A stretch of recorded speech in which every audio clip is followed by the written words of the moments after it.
함께 교독하겠습니다. 먼저 요한복음 14장 1절부터 6절까지의 말씀을 함께 교독합니다.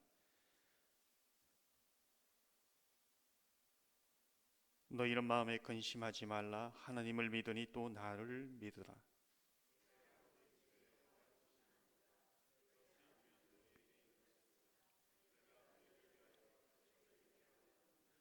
가서 너희를 위하여 거처를 예비하면 내가 다시 와서 너희를 내게로 영접하여 나 있는 곳에 너희도 있게 하리라.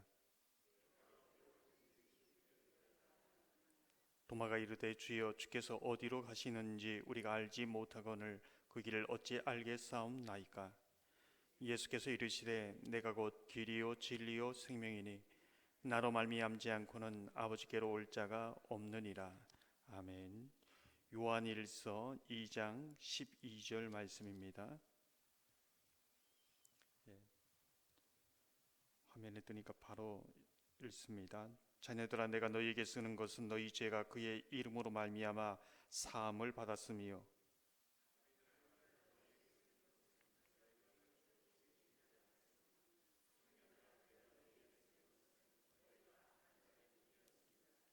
아이들아, 내가 너희에게 쓴 것은 너희가 아버지를 알았음이요 아비들아, 너희에게 쓴 것은 너희가 태초부터 계신 이를 알았음이요 청년들아, 내가 너희에게 쓴 것은 너희가 강하고 하나님의 말씀이 너희 안에 거하시며 너희가 흉악한 자를 이기었음이라.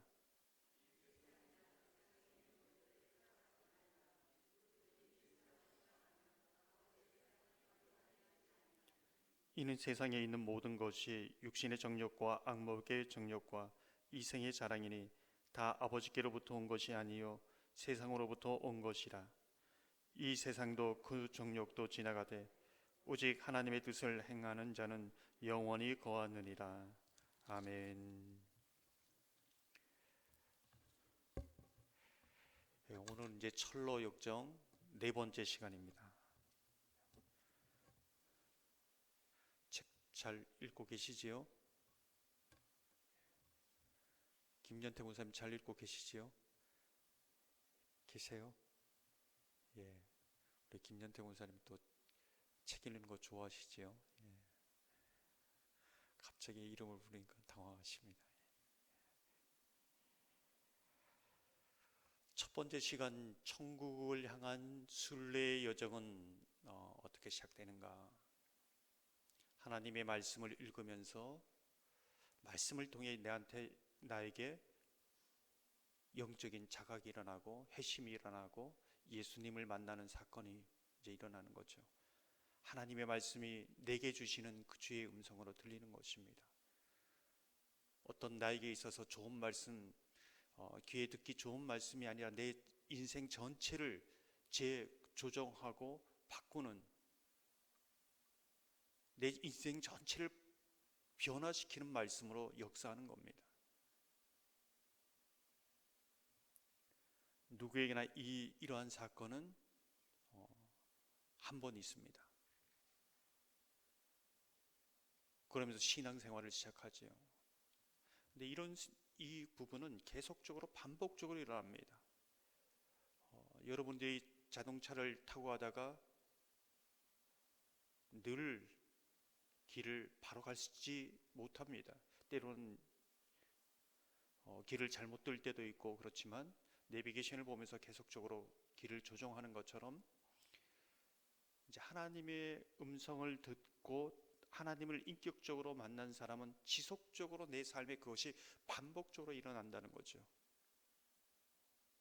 하나님이 계신 것 같기도 하고 계시지 않는 것 같기도 하고, 내가 정말 가는 길이 바로 가는 것 같기도 하고 같이 잘못 가는 것 같기도 하고, 지금 내가 어디에 서 있는지 잘 모르고 하나님이 나를 어떻게 생각하는지 잘 모르는데 하나님 말씀을 보면서 지금 하나님께서 나를 어떻게 생각하시고 내가 가는 방향이 이제 올바른지 이제 말씀을 통해 계속적으로 점검하게 되는 것이죠.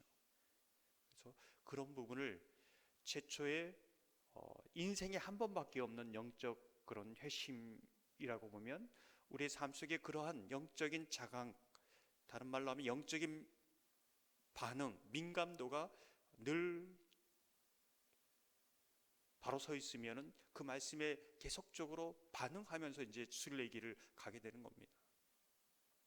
근데 여러분 속에 설교 말씀은 열심히 듣긴 한데 내 삶 속에서 내게 주시는 말씀, 지금 나에게 하나님께서 뭐라고 말씀하시는가, 이 말씀이 들리지 않고, 그렇다면 좀 개인적으로 좀 말씀 앞에 머무르면서 주님 계속적으로 질문을 던지면서 주님 앞에 서는 연습을 해야 됩니다. 그것을 이제 하나님의 말씀을 내 것으로 꼭꼭 씹어서 먹는 이 훈련이 돼야 됩니다. 설교 말씀을 들으면 은혜 받고, 그런데 나에게 지금 나에게 뭐라고 말씀하시지? 내 영혼을 지금 심령 깊은 곳에 정말 하나님의 말씀이 나에게 하고 있는 말씀이 어떤 것이고, 그 말씀을 통해서 내 삶 속에 어떤 변화와 결단과 또 반응을 해야 되는가, 여기까지 가지 않으면 하나님의 말씀을 그냥 한 귀로 듣고 한 귀로 흐른 겁니다.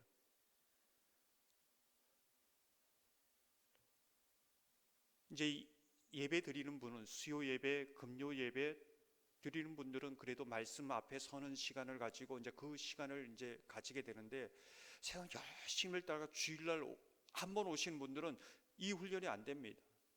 그래서 어떻게 보면 한 곳에 계속 머무르면서 신앙이 정체되어 있을 가능성이 굉장히 높습니다.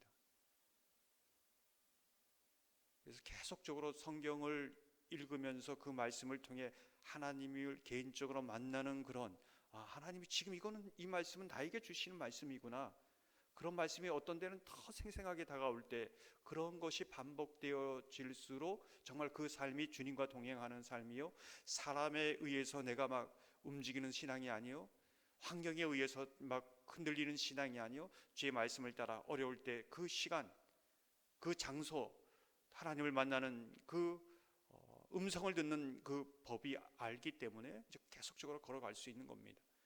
순례의 길을 끝까지 걸어갈 수 있는 정말 중요한 부분이지요.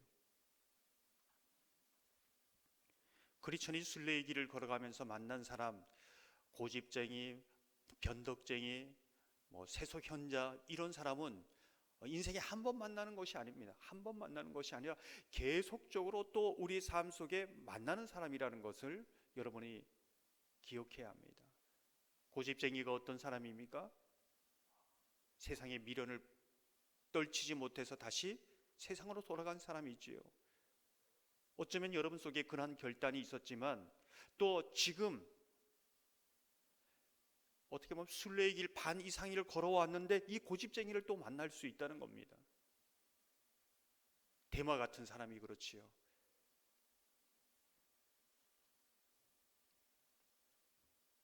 변덕장이는 어떤 사람입니까? 여러분, 내가 원하는 것을 예수를 통해 얻으려고 하는 사람이지요. 예수님, 내가 원하는 것을 주십시오. 근데 내가 원하는 그 부분이 주님께서 주시지 않고, 자기가 생각하는 그 행복과 인생의 성공하고 예수님이 말씀하시는 것이 자꾸 충돌될 때 순례길에서 돌아갈 수밖에 없는 것이죠. 이 변덕쟁이도 우리 인생에 계속 만납니다. 순례길에서 막 열심히 자꾸 뛰었는데, 정말 내가 원하는 것을 위해서 예수를 믿는가, 아니면 예수님이 말씀하신 그것을 따르기 위해서 예수를 믿는가, 이게 계속 이제 충돌됩니다.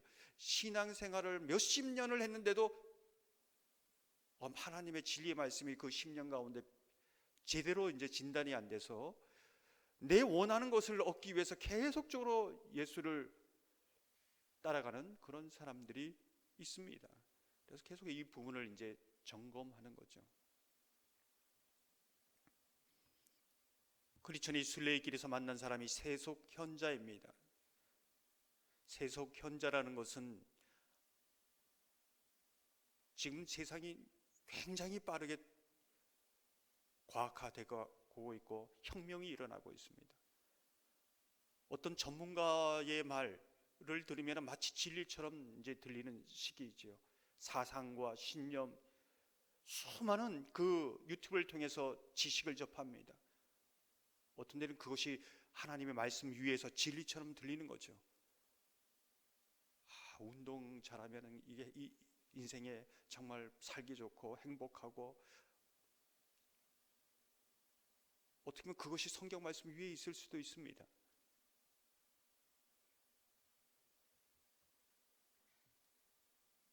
이제 그러다 보면은 격길로 빠질 수 있는 거죠.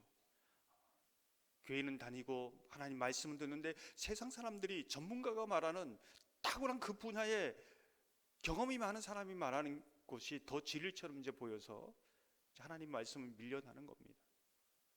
주일 설교 때 말씀드렸던 것처럼 많은 사람들이 이제 디모데후서에서 말하는 것처럼 수많은 스승을 자기에게 둡니다.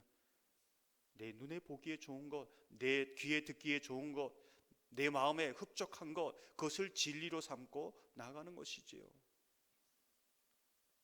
지금 러시아 푸틴 보십시오. 전쟁을 일으켜도 단 조금이라도 내가 잘못했다 이런 마음이 없습니다. 왜 그럴까요? 자기가 생각하는 것이 옳다고 생각하고 진리로 생각하기 때문이지요.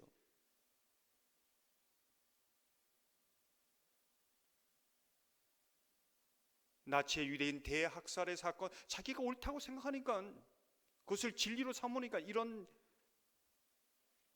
정신병자 같은 그런 일들을 행하면서도 그것을 옳다고 진리라고 생각합니다. 세상 사람들이 인생 성공, 돈 많이 버는 것, 그 사람이 어떤 굉장한 사회적 위치에 있으면 그 사람의 어떤 다른 부분들은 잘 안 봅니다. 그게 절대적인 기준이 되고 진리가 되는 거죠.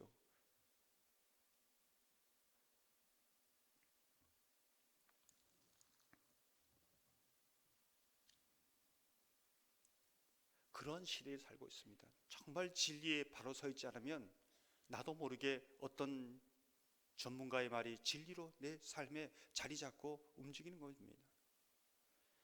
세속 현자가 얘기했던, 소개해 주었던 곳이 어디입니까? 도덕골에 사는 율법이라는 어른이었죠. 율법하면 가장 대표적인 것이 십계명입니다. 십계명을 다 지킬 수 있는 사람이 있는가요? 없습니다. 그런데 많은 사람들이 이 십계명을 가지고 나는 세 계명, 한 네 계명을 지키면 저 사람은 하나의 계명도 지키지 못하면 내가 우월해집니다. 내가 더 어려워집니다. 내가 더 괜찮아 보입니다. 그러면서 저 사람을 무시하는 거죠. 조금 좀 나은 것 때문에 내가 이제 의로운가 그런 거죠. 내가 기도 조금 더 많이 하는 것 때문에 의로워지고, 내가 헌금 더 많이 하는 것 때문에, 내가 봉사 더 많이 하는 것 때문에 그것이 의를 삼는 거죠. 내가 철저하게 금식기도 하는 것 때문에 더 의롭습니다. 근데 다 죄인이라는 겁니다. 다 죄인.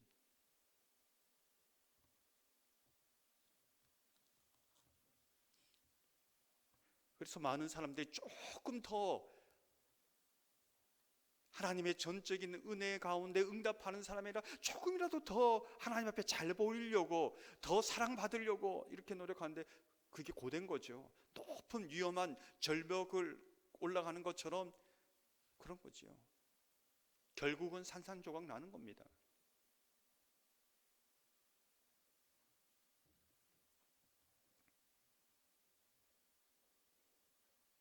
십계명이 유익한 것은 내가 정말 죄인이구나.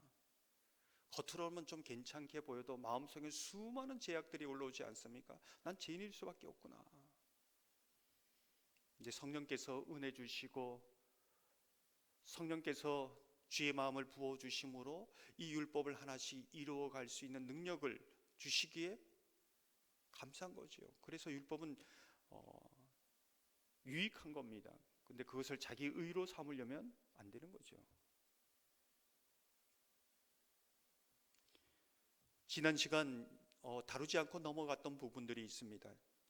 그 율법을 따라가다 돌이켜 이제 다시 좁은 문으로 들어왔을 때 좁은 문 위에 하나의 성구가 적혀져 있습니다. 혹시 철로 역정 읽으시던 분 여기 어떤 성구가 적혀 있는지 아십니까? 최봉수 권사님 아세요? 예.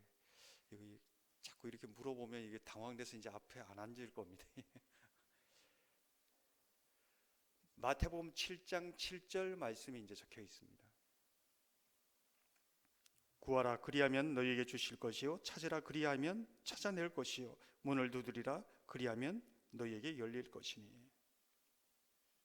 기도는 좁은 문을 열게 하는 열쇠가 되고, 기도는 그 좁은 문을 걸어갈 수 있는 능력을 공급받는 것이지. 그래서 기도 외에는 다른 방법이 없다는 것을 예수님께서는 우리에게 말씀합니다. 율법으로 살아가는 삶이 우리 삶에 너무 가까이 와 있는데, 이제 이 부분을 제가 말씀드렸습니다. 내가 이제 봉사하고 섬기는 것이 그래도 나 같은 사람 써주셔서 너무나 감사합니다. 이 사람은 은혜 가운데 사는 사람입니다. 그런데 율법적으로 헌신하는 분은 내가 이렇게 헌신하는데, 내가 이렇게 수고하는데 보상도 인정도 알아주는 사람도 없고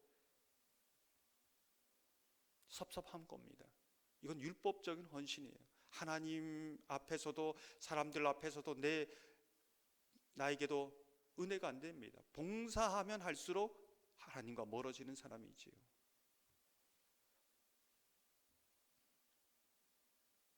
고린도전서 15장 10절을 보면 이렇게 말씀합니다. 그러나 내가 나된 것은 하나님의 은혜로 된 것이니 내게 주신 그의 은혜가 헛되지 아니하여 내가 모든 사도보다 더 많이 수고하였으나 내가 한 것이 아니여 오직 나와 함께 하신 하나님의 은혜로다. 정말 이게 가까이 있습니다. 우리에게 은혜 안에 살면 행복한데 율법으로 살면 괴롭습니다. 내 영혼이 점점 막 병들어가는 거지요. 그래서 철로 역정을 지난번에 첫 시간에 말씀했던 것처럼 스펄전이 100번이나 읽지 않았습니까? 저도 계속 이렇게 준비하면서 볼 때마다 새롭습니다. 왜요? 지금 우리 삶과 너무 밀접하게 연결되어 있기 때문이지요. 오늘 크리스천의 순례의 여정을 보면은 이 크리스천이 해석자의 집에 도착합니다.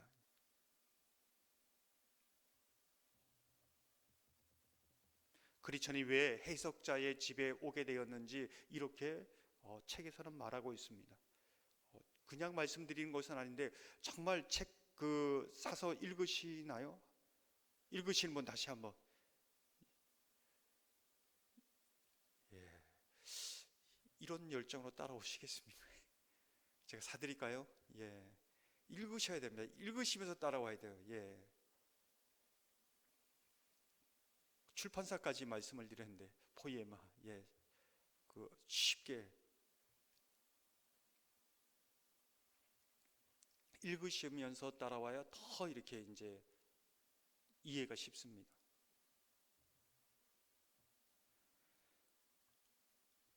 어떻게 해석자의 집에 이제 오게 되었는지 이렇게 말합니다.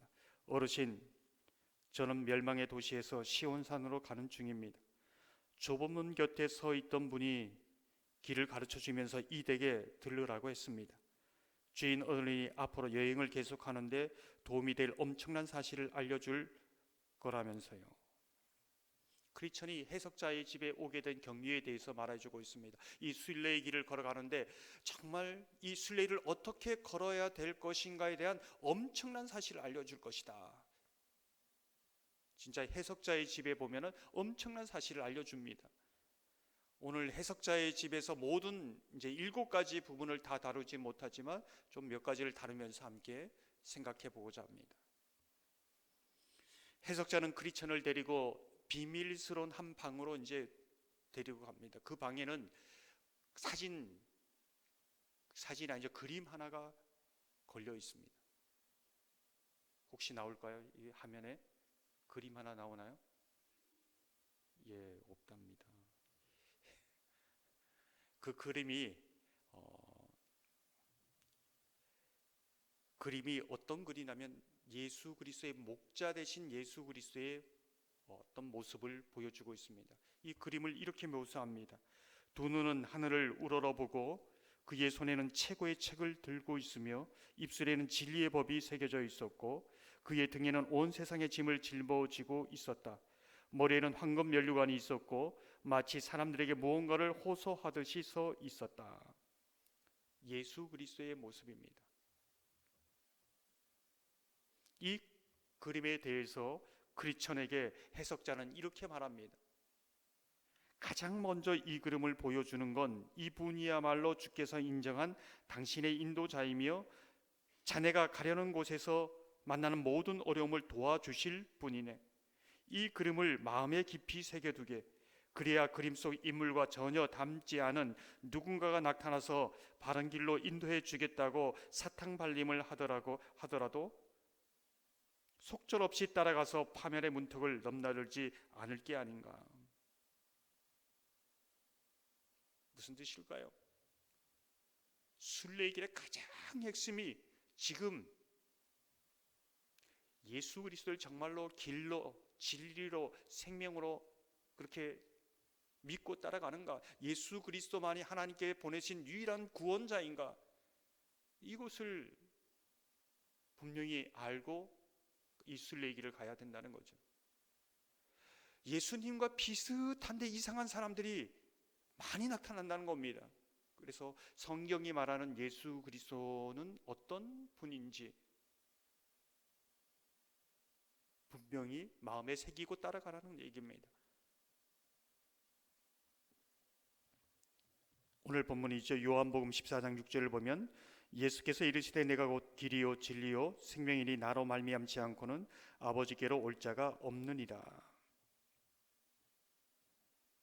이 순례의 길을 보면은 예수 그리스도께서 이 순례의 길을 시작하시고 또 마치신 분이지요. 그러기에 이 순례의 길을 가는 우리의 모든 부분을 이제 도와주십니다. 히브리서 12장 2절을 보면 이렇게 말씀합니다. 믿음의 주여 또 온전하게 하시는 이인 예수를 바라보자. 그는 그 앞에 있는 기쁨을 위하여 십자가를 참으사 부끄러움을 개의치 아니하시더니 하나님 보좌 우편에 앉으셨느니라. 제가 말씀드렸던 것처럼 여기서 믿음의 주여 또 온전하게 하시는 이인 예수를 바라보자. 온전하게 하라. 퍼펙트입니다. 완전합니다. 킹 제임스 버전에는 피니쉬입니다. 처음 시작해서 마칠 때까지 주님이 완주하신 분입니다. 그래서 이 과정에 어떤 어려움이 있고 어떻게 도와할지 주님이 다 하십니다. 다 달려갈 수 있도록 도우시는 분입니다. 완벽하게 도우시는 분입니다. 실패하지 않습니다. 그 예수님을 바라보고 의지해서 이 부분을 달려가라는 겁니다. 그러면 예수님처럼 마칠 수 있다는 겁니다. 최종 목적지 하늘나라에까지 갈 수 있다는 겁니다.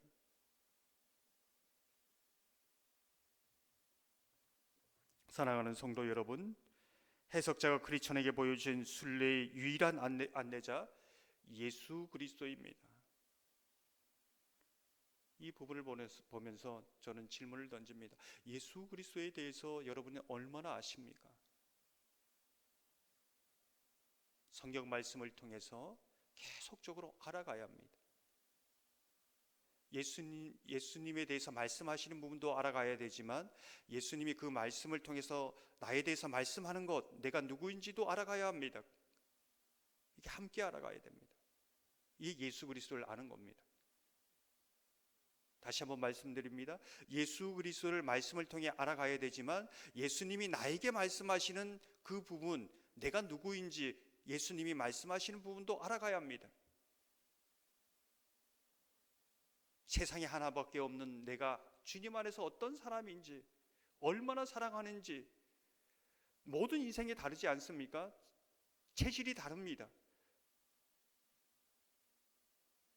어떤 사람이 저를 보고 못생겼다, 너는 이상한 사람이다, 그래도 예수님이 너는 세상에 하나밖에 없는 정말 멋있는 사람이다, 그러면 정말 멋있는 사람인 겁니다. 그런 정체성, 영적 자존감, 그게 나를 아는 겁니다. 이게 두 가지가 함께 가야 된다는 거죠. 그게 예수를 아는 거고 함께 이제 걸어가는 겁니다. 이걸 알아가야 되는 거죠.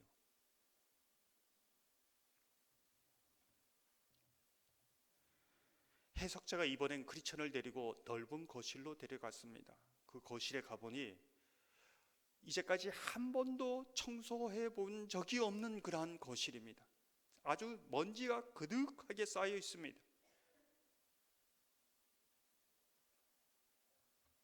해석자는 하인을 시켜서 거기를 청소하라고 합니다. 청소하면 어떻게 될까요? 온통 먼지 막 가득하셔 뿌옇지요. 그 먼지 때문에 크리스천은 완전 질식할 것 같습니다. 그때 해석자가 한 여자아이를 불러서 이 방에 물 좀 뿌리라고 얘기합니다. 그리고 물을 뿌리고 먼지가 가라앉았을 때 방을, 그 거실을 깨끗하게 청소하는 것이죠.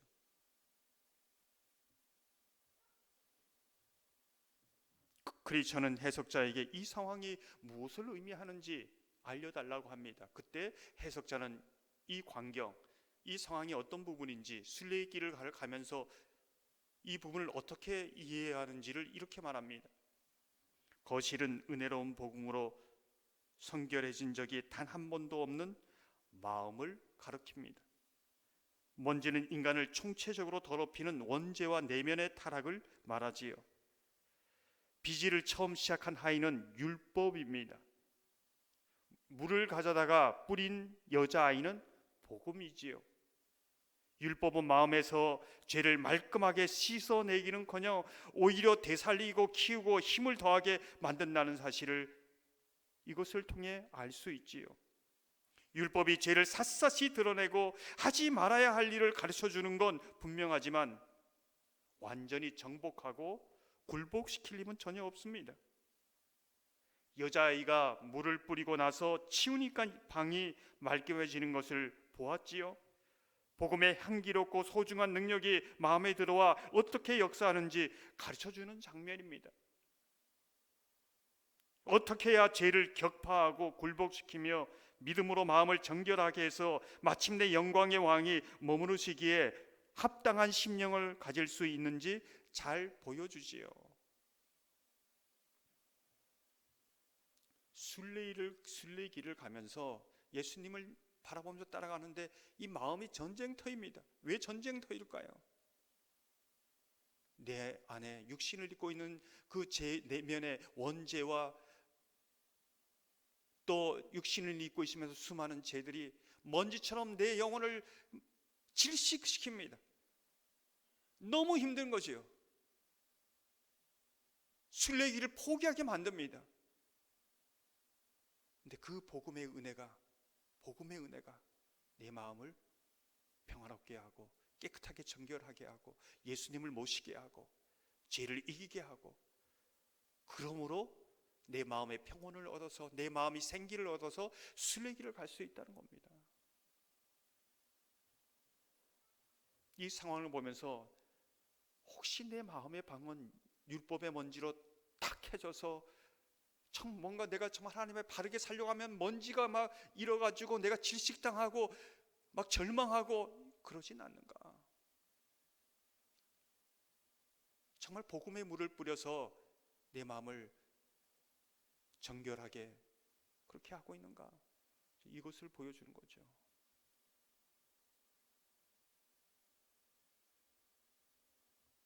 여러분이 율법의 먼지로 질식되는 것이 아니라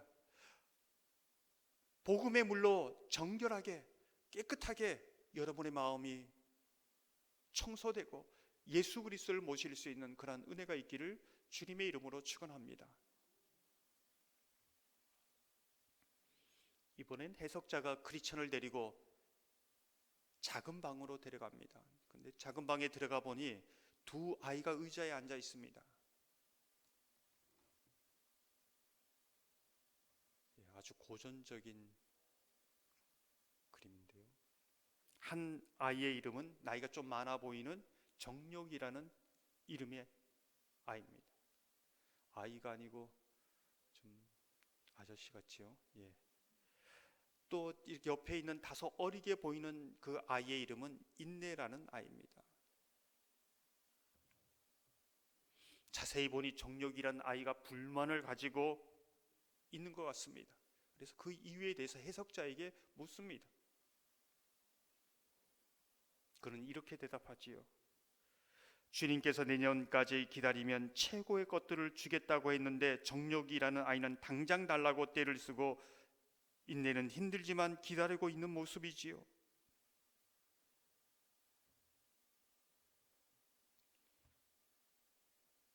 한 아이는 정력 당장 달라고, 그렇지만 인내는 하나님이 기다리고 있기에, 기다리면 최고의 것을 주기에 기다리고 있는 그런 모습입니다. 근데 그 두 아이를 보고 있는데 어떤 사람이 보석 가방을 정력에게 와서 그 발 앞에 다 쏟아 놓습니다. 하지만 얼마 가지 않아서 정력이 이 모든 것을 다 낭비하고 누더기 옷을 입고 있는 모습을 보여줍니다. 크리스천은 이 앞에 이제 벌어지고 있는 이 장면이 도대체 뭘 의미하는지 다시 해석자에게 묻습니다. 그는 이렇게 이야기합니다. 이 아이들은 두 종류의 인간입니다. 정력은 현세의 사람이요 인내는 내세의 사람들입니다. 정력은 이 세상의 사람들처럼 지금 당장 모든 것을 이 세상에서 가지려고 합니다. 그들은 내년까지, 즉 다음 세상이 올 때까지 그들의 좋은 몫을 기다리지 못합니다. 이 세상의 것들과 육신적인 욕망은 서로 가까운 일수이기 때문에 서로 급속히 사이좋게 지내지만 장차 올 것과 육적인 감각은 서로 원수이기 때문에 서로 거리를 유지하는 것입니다. 당장 모든 것을 여기에서 얻으려고 하다가 다 낭비하고 누더기 옷을 입은 것처럼 인생이 비참해진다는 겁니다. 우리가 인내하면서 하나님이 주실 그 장차 좋은 것을 인내하면서 기다리는 삶, 이게 신뢰의 길이라는 것을 말해주고 있는 것이지요.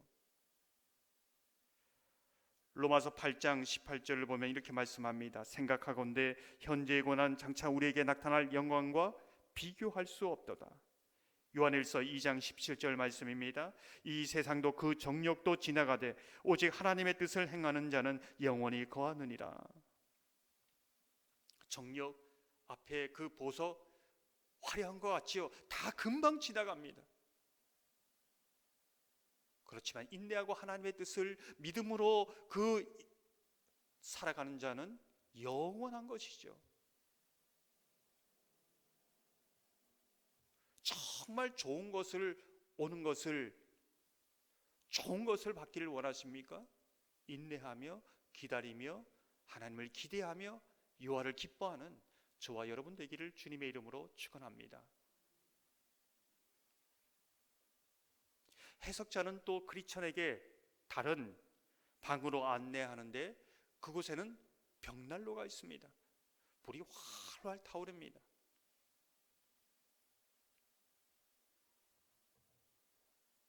가만히 보니까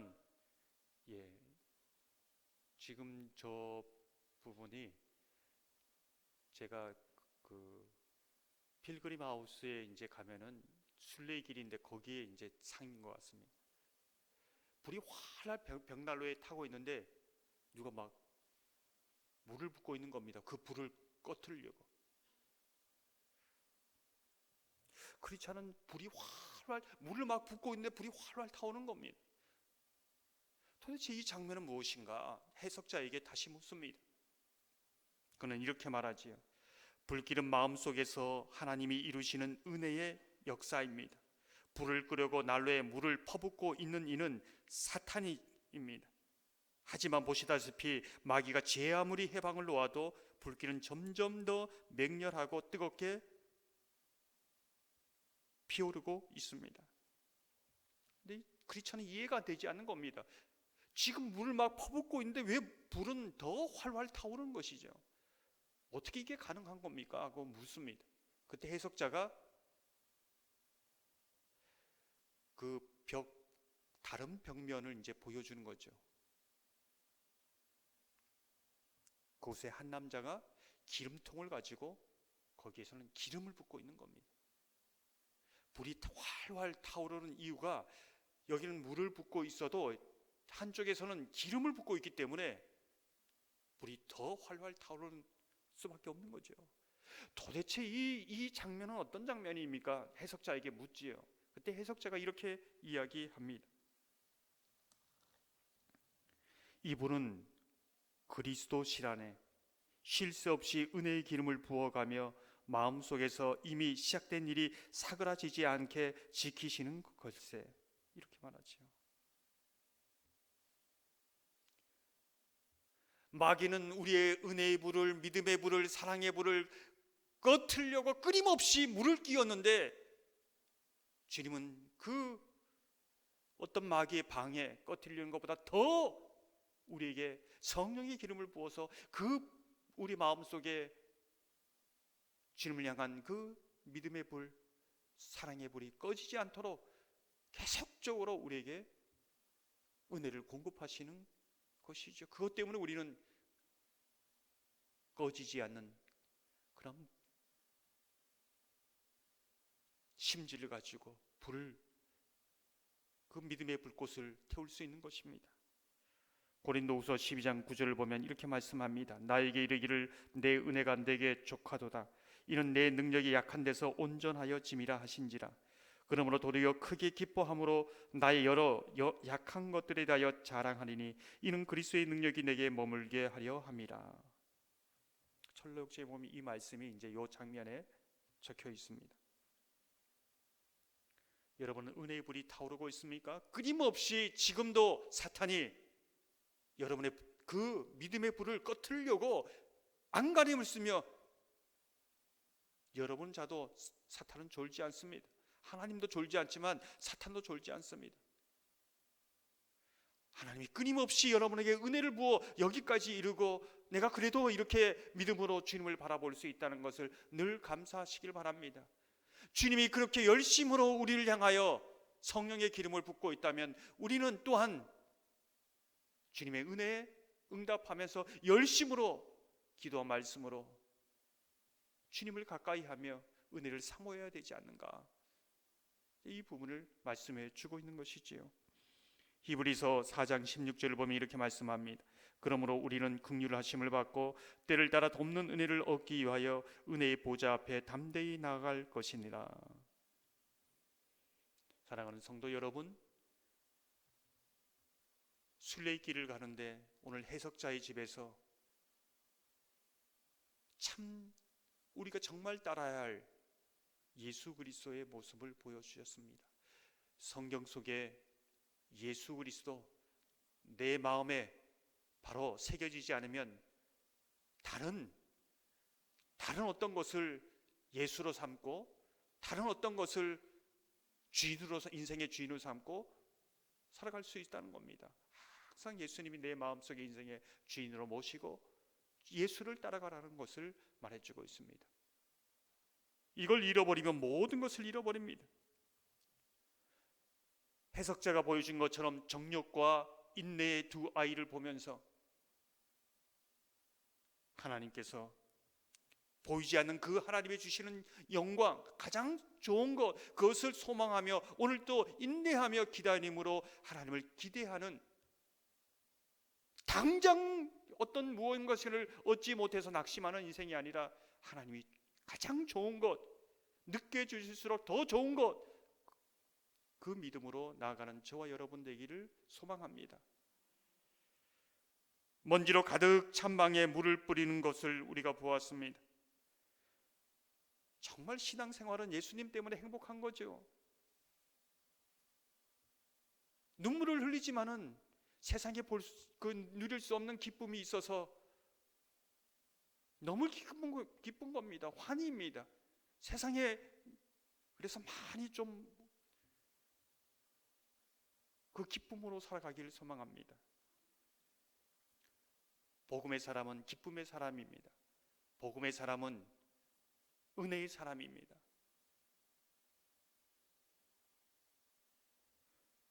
복음이 여러분의 마음에 주장함으로 믿음으로 주님을 모시고 살아가는 은혜가 있기를 소망합니다. 사탄은 하나님을 향한 사랑의 불꽃을 오늘도 꺼트리기 위해 물을 붓지만 그것을 넘어서서 오늘도 성령의 기름을 부으시는 그 은혜를 힘입어 더 은혜의 불꽃이 저와 여러분의 심령 가운데 타오르기를 주님의 이름으로 축원합니다. 말씀을 생각하시면서 270장 함께 찬양하고 함께 기도하기를 원합니다.